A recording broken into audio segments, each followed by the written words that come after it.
सियावर रामचंद्र की जय। सियावर रामचंद्र की जय। श्रद्धेय मंच, सभी संत एवं ऋषिगण, यहाँ उपस्थित और विश्व के कोने कोने में हम सबसे साथ जुड़े हुए सभी राम भक्त, आप सबको प्रणाम, आप सबको राम राम।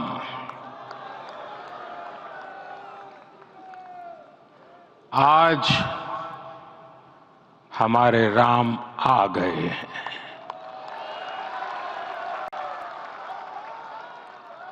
सदियों की प्रतीक्षा के बाद हमारे राम आ गए हैं। सदियों का अभूतपूर्व धैर्य, अनगिनत बलिदान, त्याग और तपस्या के बाद हमारे प्रभु राम आ गए हैं। इस शुभ घड़ी की आप सभी को, समस्त देशवासियों को बहुत बहुत बधाई। मैं अभी गर्भगृह में ईश्वरीय चेतना का साक्षी बनकर आपके सामने उपस्थित हुआ हूं। कितना कुछ कहने को है, लेकिन कंठ अवरुद्ध है। मेरा शरीर अभी भी स्पंदित है, चित्त अभी भी उस पल में लीन है।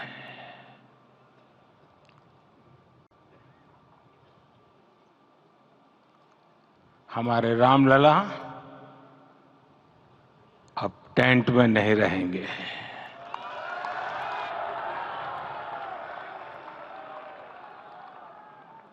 हमारे रामलला अब इस दिव्य मंदिर में रहेंगे।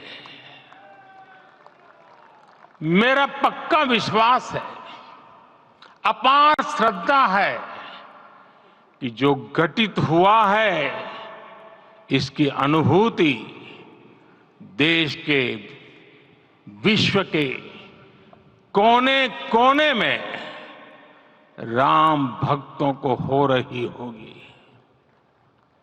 ये क्षण अलौकिक है, ये पल पवित्रतम है।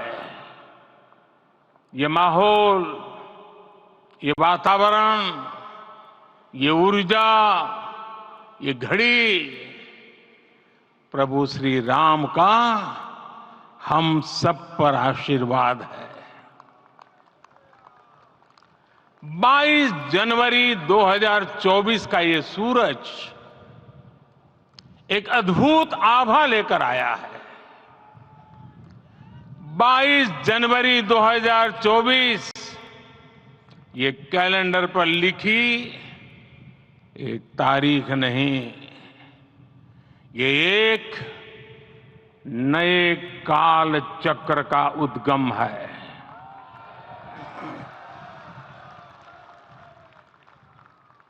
राम मंदिर के भूमि पूजन के बाद से प्रतिदिन पूरे देश में उमंग और उत्साह बढ़ता ही जा रहा था। निर्माण कार्य देख देशवासियों में हर दिन एक नया विश्वास पैदा हो रहा था। आज हमें सदियों के उस धैर्य की धरोहर मिली है। आज हमें श्री राम का मंदिर मिला है। गुलामी की मानसिकता को तोड़कर उठ खड़ा हो राष्ट्र। अतीत के हर दंश से, हौसला लेता हुआ राष्ट्र ऐसे ही नव इतिहास का सृजन करता है। आज से 1000 साल बाद भी लोग आज की इस तारीख की, आज के इस पल की चर्चा करेंगे। और ये कितनी बड़ी राम कृपा है कि हम सब इस पल को जी रहे हैं, इसे साक्षात घटित होते देख रहे हैं। आज दिन, दिशाएं, दिगंत सब दिव्यता से परिपूर्ण है। ये समय सामान्य समय नहीं है। ये काल के चक्र पर सर्वकालिक शाही से अंकित हो रही अमिट स्मृति रेखाएं हैं।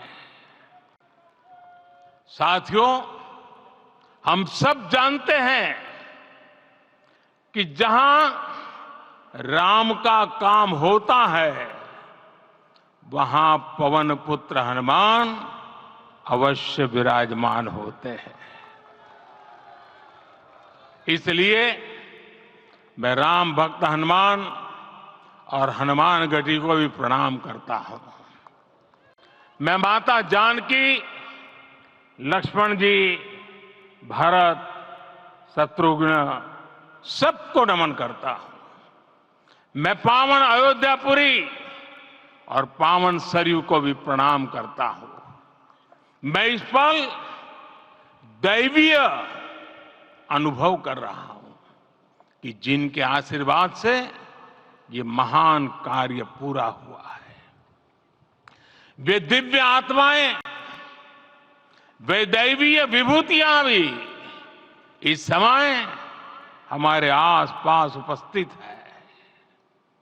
मैं इनसे भी दिव्य चेतनाओं को भी कृतज्ञता पूर्वक नमन करता हूं। मैं आज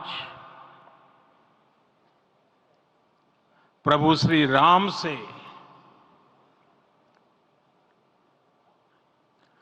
क्षमा याचना भी करता हूं।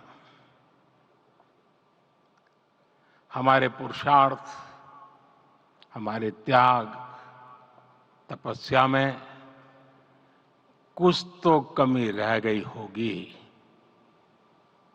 कि हम इतनी सदियों तक ये कार्य कर नहीं पाए। आज वो कमी पूरी हुई है।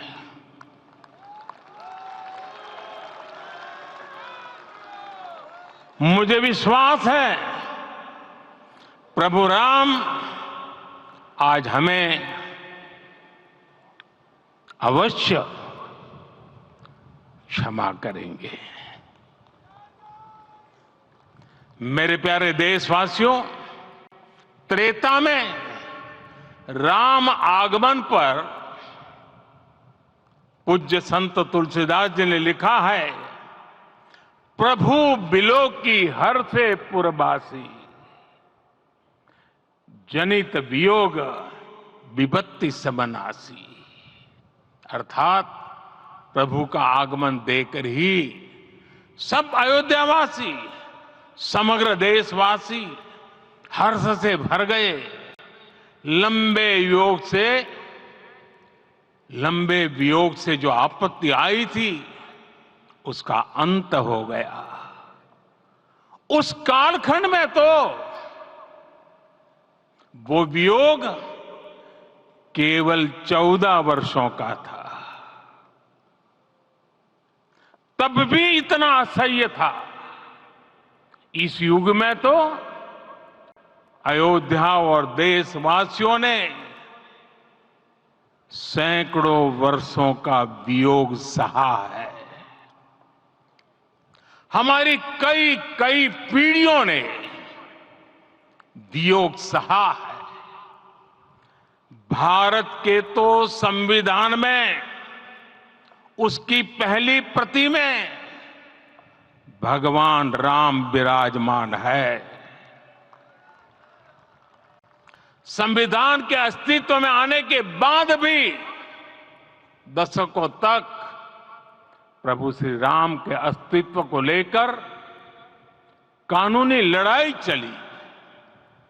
मैं आभार व्यक्त करूंगा भारत की न्यायपालिका का, जिसने न्याय की लाज रख ली।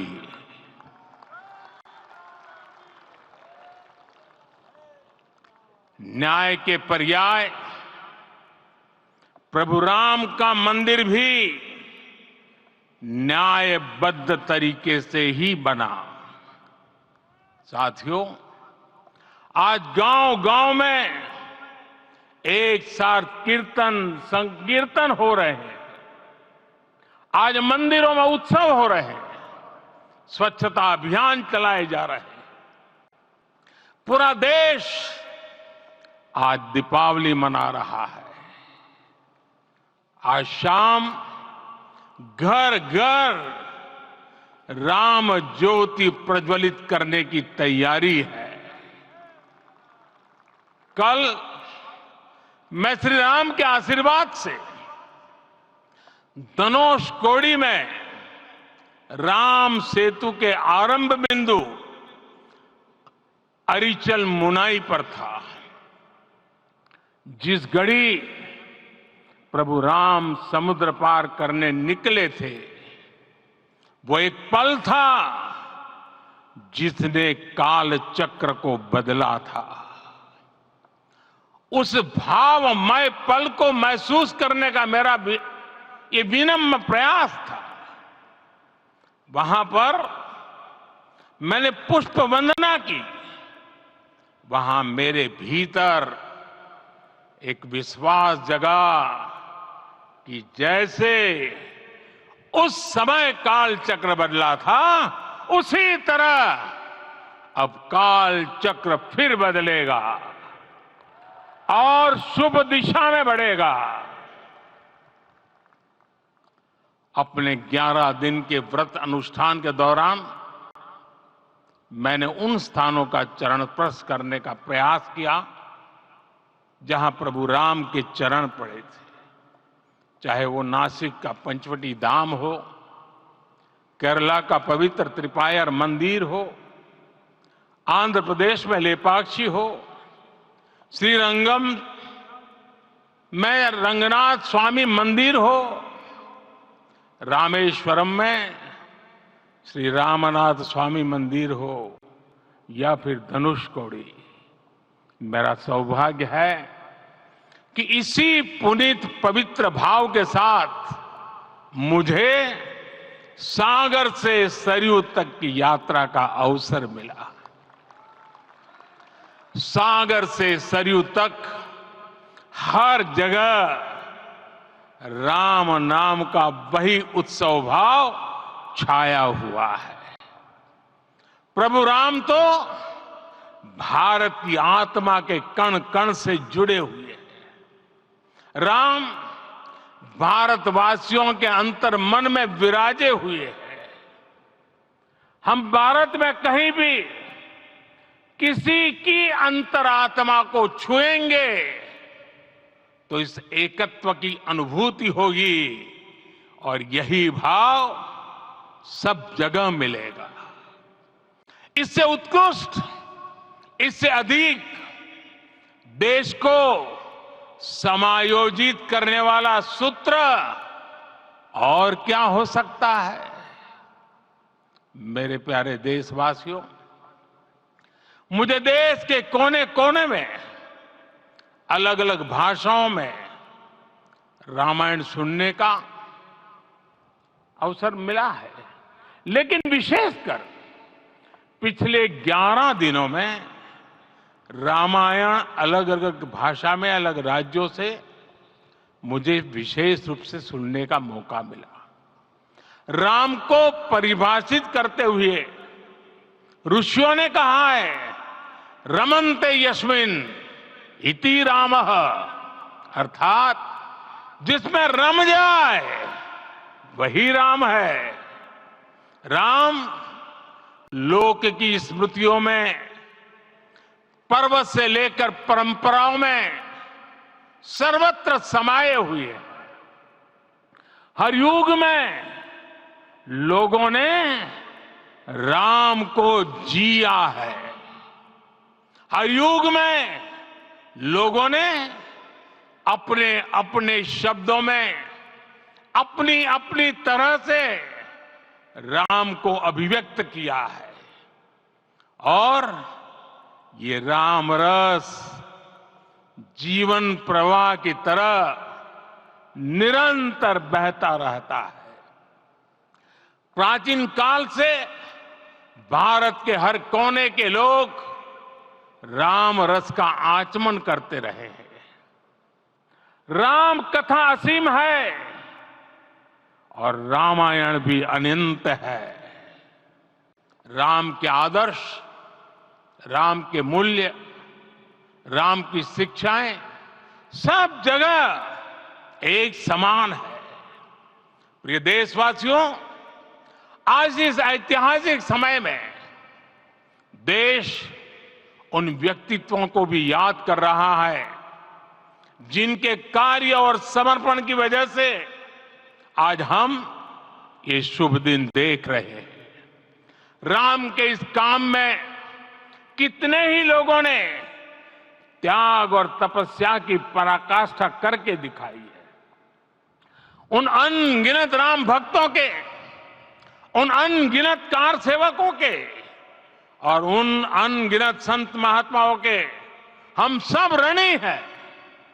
साथियों, आज का ये अवसर उत्सवता का क्षण तो है ही, लेकिन इसके साथ ही यह क्षण भारतीय समाज की परिपक्वता के बोध का भी क्षण है।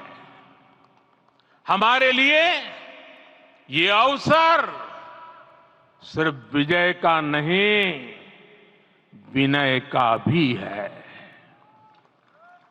दुनिया का इतिहास साक्षी है कि कई राष्ट्र अपने ही इतिहास में उलझ जाते हैं। ऐसे देशों ने जब भी अपने इतिहास की उलझी हुई गांठों को खोलने का प्रयास किया, उन्हें सफलता पाने में बहुत कठिनाई आई, बल्कि कई बार तो पहले से ज्यादा मुश्किल परिस्थितियां बन गई। लेकिन हमारे देश ने इतिहास की इस गांठ को जिस गंभीरता और भावुकता के साथ खोला है, वो ये बताती है कि हमारा भविष्य हमारे अतीत से बहुत सुंदर होने जा रहा है। वो भी एक समय था जब कुछ लोग कहते थे कि राम मंदिर बना तो आग लग जाएगी। ऐसे लोग भारत के सामाजिक भाव की पवित्रता को नहीं जान पाए।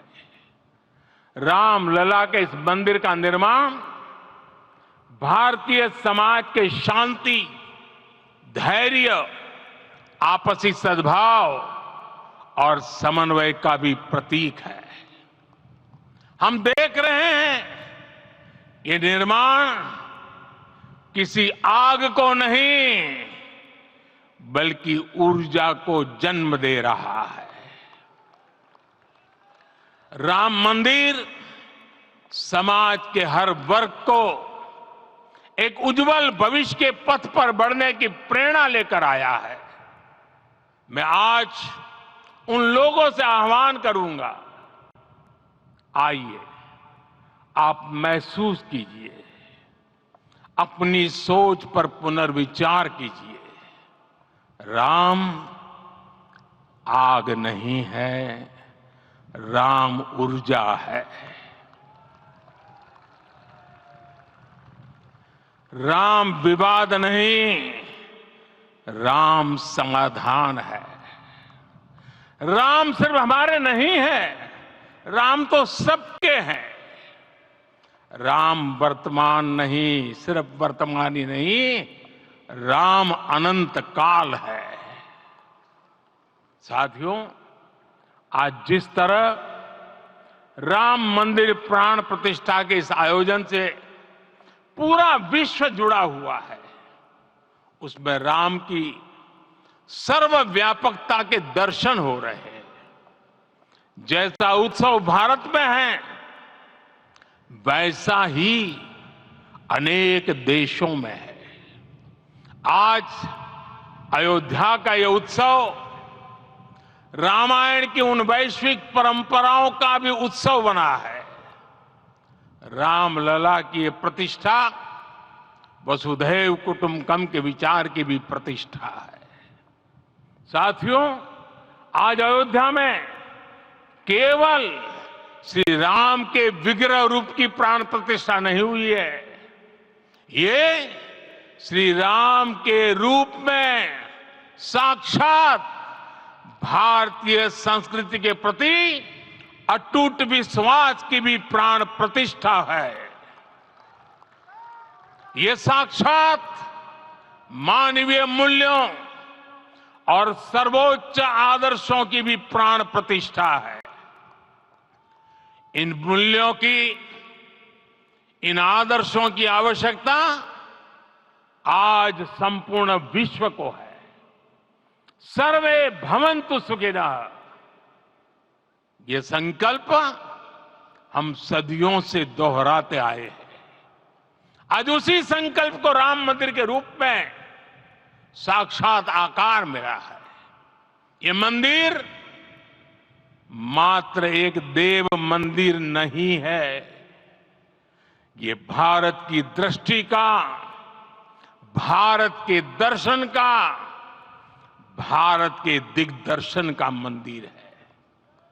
ये राम के रूप में राष्ट्र चेतना का मंदिर है।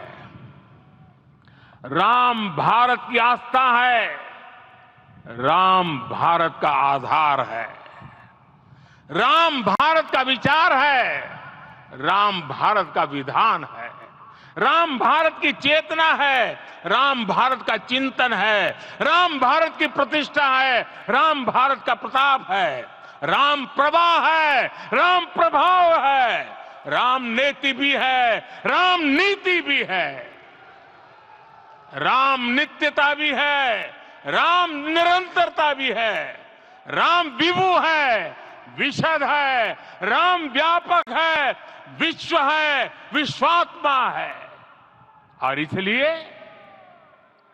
जब राम की प्रतिष्ठा होती है तो उसका प्रभाव वर्षों या शताब्दियों तक ही नहीं होता, उसका प्रभाव हजारों वर्षों के लिए होता है। महर्षि वाल्मीकि ने कहा है, राज्यम 10 सहस्त्राणि प्राप्य वर्षाणि राघवः, अर्थात राम 10,000 वर्षों के लिए राज्य पर प्रतिष्ठित हुए, यानी हजारों वर्षों के लिए राम राज्य स्थापित हुआ। जब त्रेता में राम आए थे तब हजारों वर्षों के लिए राम राज्य की स्थापना हुई थी। हजारों वर्षों तक राम विश्व पथ प्रदर्शन करते रहे थे। और इसलिए मेरे प्यारे देशवासियों, आज अयोध्या भूमि हम सभी से, प्रत्येक राम भक्त से, प्रत्येक भारतीय से कुछ सवाल कर रही है। श्री राम का भव्य मंदिर तो बन गया, अब आगे क्या?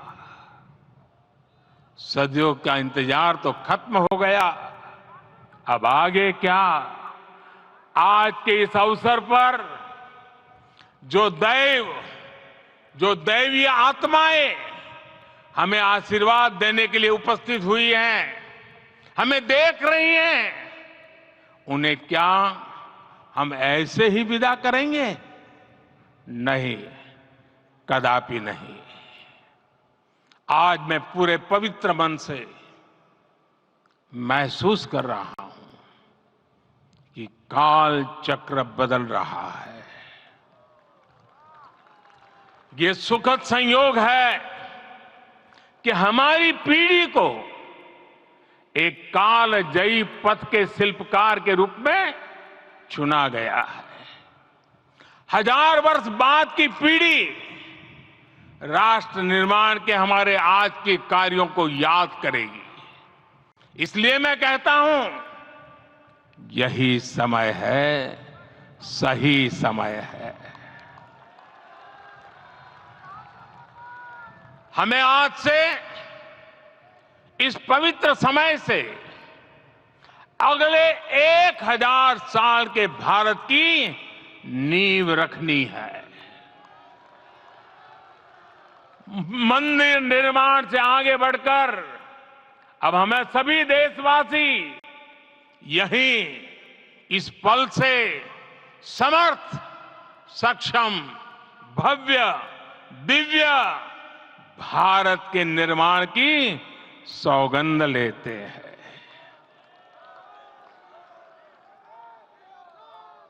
राम के विचार मानस के साथ ही जनमानस में भी हो, यही राष्ट्र निर्माण की सीढ़ी है।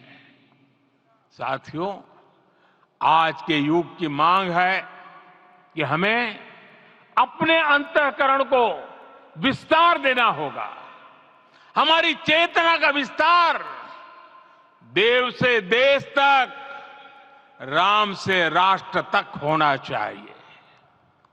हनुमान जी की भक्ति, हनुमान जी की सेवा, हनुमान जी का समर्पण, ये ऐसे गुण हैं जिन्हें हमें बाहर नहीं खोजना पड़ता। प्रत्येक भारतीय में भक्ति, सेवा और समर्पण के भाव समर्थ, सक्षम, भव्य, दिव्य भारत का आधार बनेंगे। और यही तो है देव से देश और राम से राष्ट्र की चेतना का विस्तार।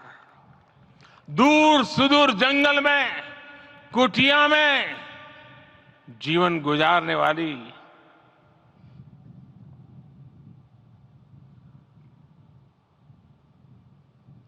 मेरी आदिवासी मां शबरी का ध्यान आते ही अप्रतिम विश्वास जागृत होता है। मां शबरी तो कब से कहती थी, राम आएंगे।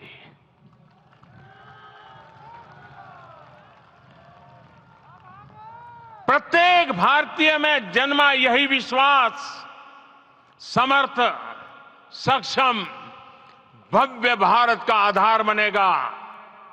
और यही तो है देव से देश और राम से राष्ट्र की चेतना का विस्तार।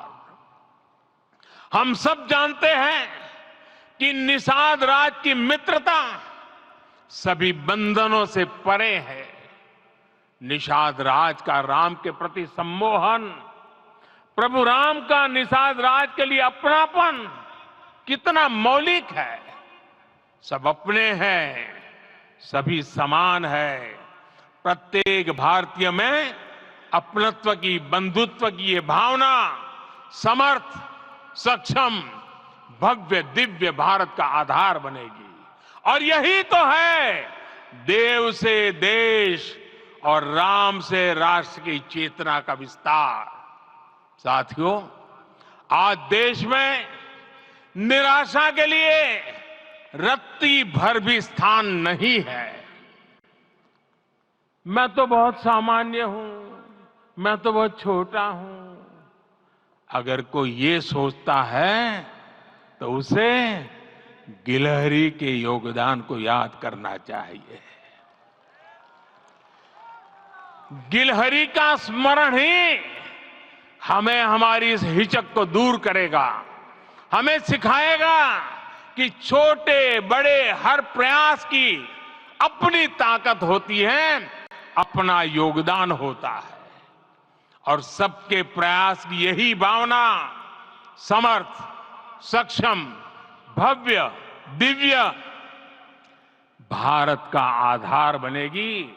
और यही तो देव से देश और राम से राष्ट्र का, राष्ट्र की चेतना का विस्तार। साथियों, लंकापति रावण प्रकांड ज्ञानी थे, अपार शक्ति के धनी थे, लेकिन जटायु जी की मूल्य निष्ठा देखिए। वे महाबली रावण से भिड़ गए। उन्हें भी पता था कि वो रावण को परास्त नहीं कर पाएंगे, लेकिन फिर भी उन्होंने रावण को चुनौती दी। कर्तव्य की यही पराकाष्ठा समर्थ, सक्षम, भव्य, दिव्य भारत का आधार है। और यही तो है देव से देश और राम से राष्ट्र की चेतना का विस्तार।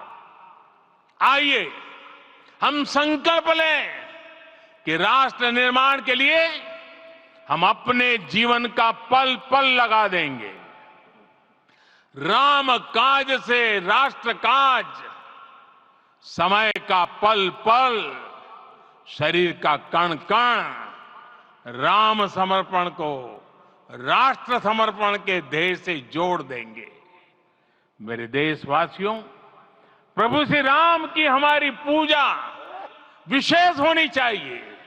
ये पूजा स्व से ऊपर उठ करके समष्टि के लिए होनी चाहिए। ये पूजा अहम से उठकर वयम के लिए होनी चाहिए। प्रभु को जो भोग चढ़ेगा वो विकसित भारत के लिए हमारे परिश्रम की पराकाष्ठा का प्रसाद भी होगा। हमें नित्य पराक्रम, पुरुषार्थ, समर्पण का प्रसाद प्रभु राम को चढ़ाना होगा। इनसे नित्य प्रभु राम की पूजा करनी होगी, तब हम भारत को वैभवशाली और विकसित बना पाएंगे। मेरे प्यारे देशवासियों, ये भारत के विकास का अमृत काल है। आज भारत युवा शक्ति की पूंजी से भरा हुआ है, ऊर्जा से भरा हुआ है। ऐसी सकारात्मक परिस्थितियां फिर न जाने कितने समय बाद बनेगी। हमें अब चूकना नहीं है, हमें अब बैठना नहीं है। मैं अपने देश के युवाओं से कहूंगा, आपके सामने हजारों वर्ष की परंपरा की प्रेरणा है। आप भारत की उस पीढ़ी का प्रतिनिधित्व करते हैं जो चांद पर तिरंगा लहरा रही है। वो 15 लाख किलोमीटर की यात्रा करके सूर्य के पास जाकर मिशन आदित्य को सफल बना रही है। जो आसमान में तेजस और सागर में विक्रांत का परचम लहरा रही है। अपनी विरासत पर गर्व करते हुए आपको भारत का नव प्रभात लिखना है। परंपरा की पवित्रता और आधुनिकता की अनंतता, दोनों ही पथ पर चलते हुए भारत समृद्धि के लक्ष्य तक पहुंचेगा। मेरे साथियों, आने वाला समय अब सफलता का है। आने वाला समय अब सिद्धि का है। ये भव्य राम मंदिर साक्षी बनेगा भारत के उत्कर्ष का, भारत के उदय का। ये भव्य राम मंदिर साक्षी बनेगा भव्य भारत के अभ्युदय का, विकसित भारत का। ये मंदिर सिखाता है कि अगर लक्ष्य सत्य प्रमाणित हो, अगर लक्ष्य सामूहिकता और संगठित शक्ति से जन्मा हो, तब उस लक्ष्य को प्राप्त करना असंभव नहीं है। ये भारत का समय है और भारत अब आगे बढ़ने वाला है। शताब्दियों की प्रतीक्षा के बाद हम यहां पहुंचे हैं। हम सब ने इस युग का, इस कालखंड का इंतजार किया है। अब हम रुकेंगे नहीं, हम विकास की ऊंचाई पर जाकर ही रहेंगे। इसी भाव के साथ रामलला के चरणों में प्रणाम करते हुए आप सभी को बहुत बहुत शुभकामनाएं। सभी संतों के चरणों में मेरे प्रणाम। सियावर रामचंद्र की, सियावर रामचंद्र की, सियावर रामचंद्र की।